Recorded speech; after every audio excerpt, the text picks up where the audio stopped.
to send the signal that the people want change.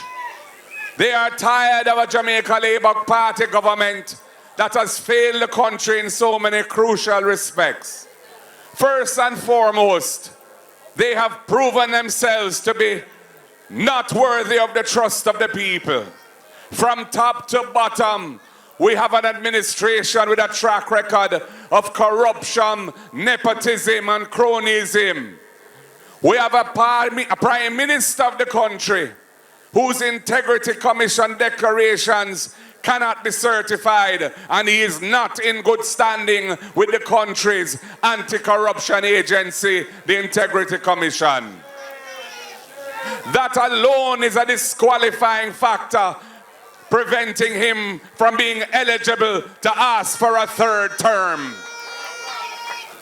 The man has even taken the Integrity Commission to court, having passed the legislation which I brought to Parliament originally as the Integrity Commission bill, took it through a joint select committee, a rigorous examination. Then there was an election and there was a change of government. And the legislation was passed by his administration. It is under his watch that the commissioners were appointed and all of the senior directors. He gave them glowing recommendations in their annual reports. But when it was found out that he was under investigation for the corruption offense of illicit enrichment, and when after a long investigation, they were not given all the information that they needed to finalize their report and recommended that the matter be referred to an anti-crime agency, the Financial Investigations Division, and to the tax agency of the country, Tax Administration Jamaica, he has taken the Integrity Commission to court, seeking to obliterate the corruption offense of illicit enrichment and to undermine the legislation itself, which creates the Integrity Commission. And as my friend Senator Damian Crawford would say, what can go so? Comrades, they have also failed in the health system. And Alfred Dawes has told you tonight what the woe is faced by those who have to interface with the public health system. The long waiting times without a bed, the uncomfortable conditions, the cost of all the diagnostic tests which are being outsourced to the private sector because the basic equipment is not being properly maintained in the public health system. Basic things, elevators, air conditioning units, CAT scan machines, etc., are neither not working or are not available to the people. And when we form government, we will fix those things. It won't happen overnight. But we recognize that the role of the public health system is to inspire confidence in the people and in those who visit our shores, that if they get sick, they can go to a public health facility and receive a good standard of care within a reasonable period of time. And we are committed to ensuring that that is so. They have failed the country in the area of education. We have a situation where our primary school children who are leaving and going into secondary school, over 3 out of 10, over 30% of them cannot read and write, cannot do basic arithmetic, cannot understand basic passages written in plain English. That is a recipe for disaster for the country. That is going to impede and prejudice the development of our nation. We have to fix that by making the necessary investments in early childhood and primary education to raise standards above the board. Our children are bright, but they're not getting the necessary inputs. There's too much absenteeism. Too many children are not going to school 5 days a week because their parents are struggling to find bus fare and lunch money. We are committed to ensuring that all needy children get at least one hot meal per day when they attend school. And when the economy improves, we are going to extend that to include breakfast as well. We are also committed to providing a transportation subsidy to children in rural Jamaica who have to find large sums of money each week just to get to school and come back. And many of their parents don't have it. And we are going to provide, under the RIDE program, a subsidy to help them to get to school and back, starting with 20,000 children and building from there, because we believe that education is the antidote to intergenerational poverty, and it is a role of the state to ensure that Jamaicans can move forward to a better future. They have failed in the area of national security. For 9 years, we had a situation where the murder rate had gone up way beyond where we left it when we left office in 2016. They decided to deploy states of emergency like a routine policing tool. They've called numerous, too numerous to even mention here or to record, states of emergency in the period that they have been in office. And even while they were deploying that tactic, which we feel is an unconstitutional abuse of the facility of a state of emergency, which is there to prevent the subversion of the state, not as a way of routine policing, scraping up thousands of youngsters, putting them into detention with no right of access to the court. Many of them being criminalized by their experience in there, losing their jobs if they had them. And we have said no. That is net fishing. That is discriminatory. That is ineffective. You're not preparing any cases for prosecution. You're not holding anybody ultimately accountable for wrongdoing. We have said you need to focus on the wrongdoers.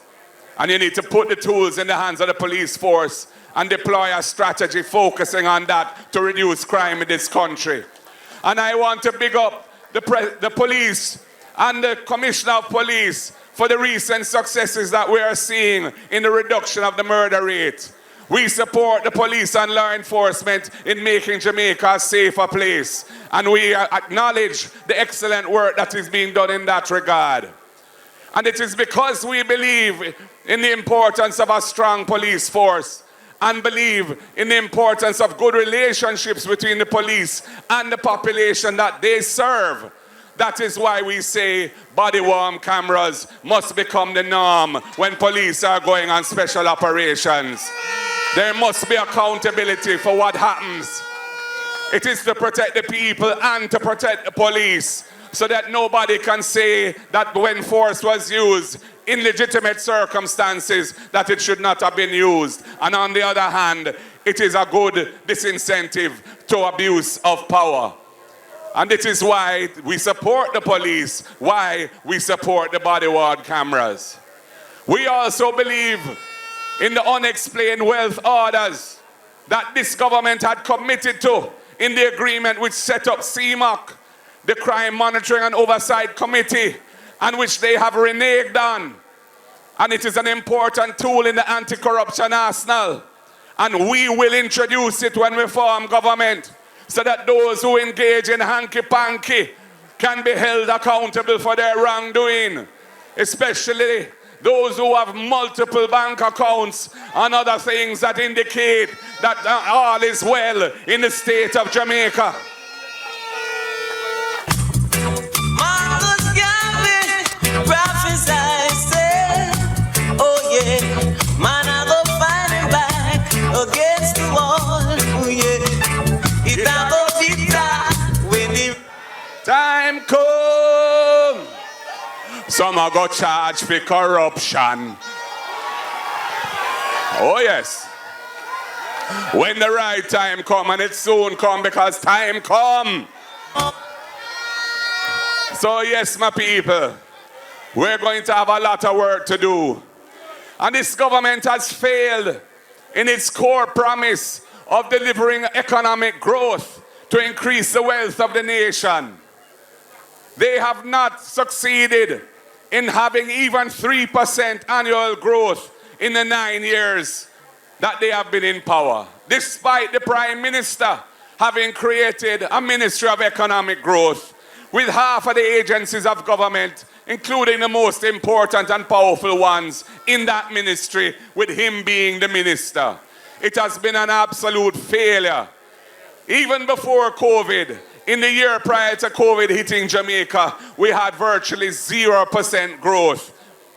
And it is going to get worse now, comrades, when we see what is happening internationally, when we see the issues of the tariffs and the reaction of other countries to this new regime of tariffs, and all that is going to result from that. Jamaica needs to be prepared. We're all going to have to pull together. We're all going to have to help out each other. And we're going to need a government that has the people's interests at heart and that cares for the people. And it is not about choosing themselves, but it's about choosing the people. And that is why I say, them can't use choose Jamaica as their slogan, because the Jamaican people now choose them. So people, we are in a historic time, and the end of this regime is coming. Just this week, Jamaica was demoted and relegated in terms of free speech and freedom of the press. And it is as a result of how they deal with the matter of freedoms in this country. It is the People's National Party that has stood up and defended the people in opposition from the breach and taking away of their constitutional rights. We had to take them to court for the NID situation, and we won the case. We had to take them to court when they were trying to pay fast and loose with the Constitution in relation to the extension of the tenure of the Director of Public Prosecutions, and that matter is not yet over. And we've had to take them to court to ensure that the gerrymandering rubbish that Warmington exposed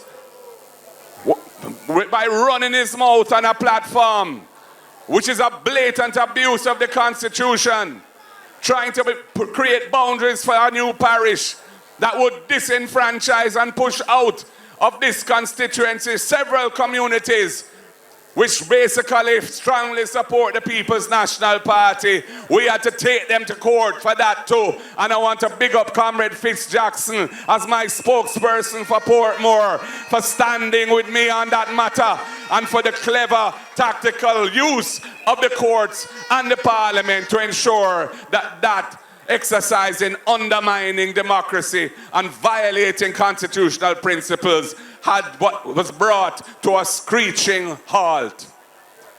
So comrades, I say to you tonight, we are on a mission. We are on a mission to restore decency, trust, and confidence in the government of the country. We are on a mission to create an education sector and a training system that can produce a productive Jamaica that can attract high levels of investment, that will create good paying jobs and opportunities for our people right here at home.